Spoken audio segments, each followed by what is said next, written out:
नमस्कार, आयुष्मान भव। मैं आपकी अपनी डॉक्टर अलका राय। जब आपको बच्चा पैदा होता है तो सबसे पहले उसको ब्रेस्ट फीडिंग चाहिए। ब्रेस्ट फीडिंग यानी माँ का दूध, यूं ही नहीं कहावतें बनी हैं। माँ का दूध बच्चे के लिए एकदम अमृत होता है और वो पहले 3 दिन का गाढ़ा दूध, जिसे हम कोलोस्ट्रम कहते हैं, वो वाकई अमृत होता है। वो बच्चे को इम्यूनिटी देता है। तो ब्रेस्ट फीडिंग जिन भी बच्चों को मिला है उनको डॉक्टर की ज़रूरत नहीं पड़ती है। तो अगर आप मन से ब्रेस्ट फीडिंग कराएंगे अपने बच्चे को 6 महीने तक, तो आप देखेंगे कि वाकई उसको डॉक्टर की ज़रूरत कभी नहीं पड़ेगी। अब ब्रेस्ट फीडिंग का तरीका क्या होता है, कब शुरू कर देना चाहिए?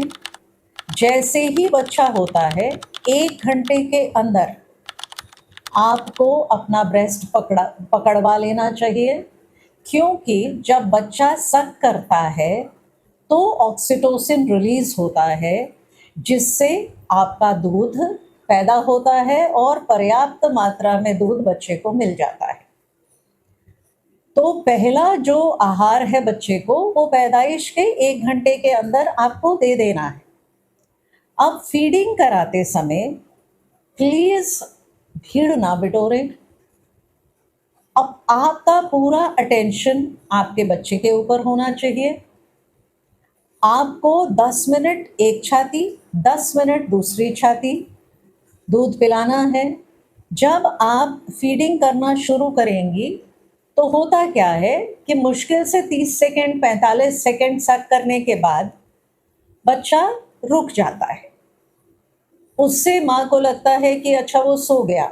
ऐसा नहीं है, वो सिर्फ थक गया है और वो फिर उसके बाद अगर वो सो भी जाता है, आपको उसको जगा के और उसको पूरा फीडिंग करवाना है।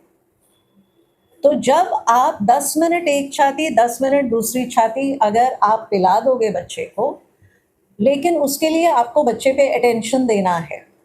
अगर वो सो जाता है, उसके कान के ऊपर थोड़ा थोड़ा आप सहलाएंगे, वो जाग जाएगा और जगा के फिर उसको दूध पिलाना है। जितना इम्पॉर्टेंट ब्रेस्ट फीडिंग है, उससे ज़्यादा इम्पॉर्टेंट बर्पिंग होता है। अब ब्रेस्ट फीडिंग के बाद आपको अपने बच्चे को डकार दिलाना है। डकार कैसे दिलाया जाता है? आपको उसके पीठ पे थपथपी देनी है। 5 से 10 मिनट उसमें भी लगता है, जब तक कि बच्चा थोड़ा सा दूध बाहर ना फेंके। बच्चे को डकार लेना नहीं आता है, वो दूध फेंकता है, हल्का सा ही सही, लेकिन थोड़ा सा दूध बाहर आएगा।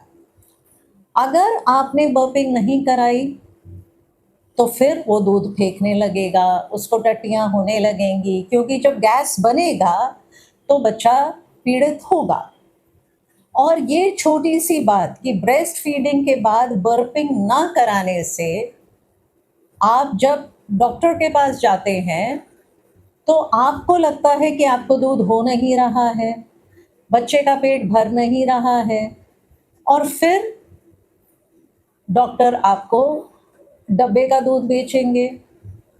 प्लीज़ डब्बे से और बोतल से दूर रखिए अपने बच्चे को, अपने पे भरोसा रखिए और सिर्फ अपने दूध पे बच्चे को पालिए। 6 महीने के लिए बच्चे को ऊपर से पानी भी नहीं चाहिए, दवाई तो बहुत दूर की बात है। सिर्फ माँ का दूध पर्याप्त होता है। और अब तो लेटेस्ट जो रिसर्चर्स हैं वो यहाँ तक पहुँच गए हैं कि जो बच्चा ब्रेस्ट फीडिंग करता है उसमें जेनेटिक चेंजेस भी आते हैं, उसकी इम्यूनिटी बेहतर होती है, वो बच्चा ज़्यादा तंदुरुस्त होता है। तो अगर हम माँ हैं तो क्या हम अपने बच्चे के लिए ये काम नहीं कर सकते? तो आप सब लोगों से निवेदन है, अपने बच्चे को सिर्फ और सिर्फ अपने दूध पे पालें 6 महीने तक। 6 महीने के बाद अन्नप्राशन होता है। 6 महीने के बाद बच्चे को फिर पूरा भोजन दें। Thank you. आयुष्मान भव।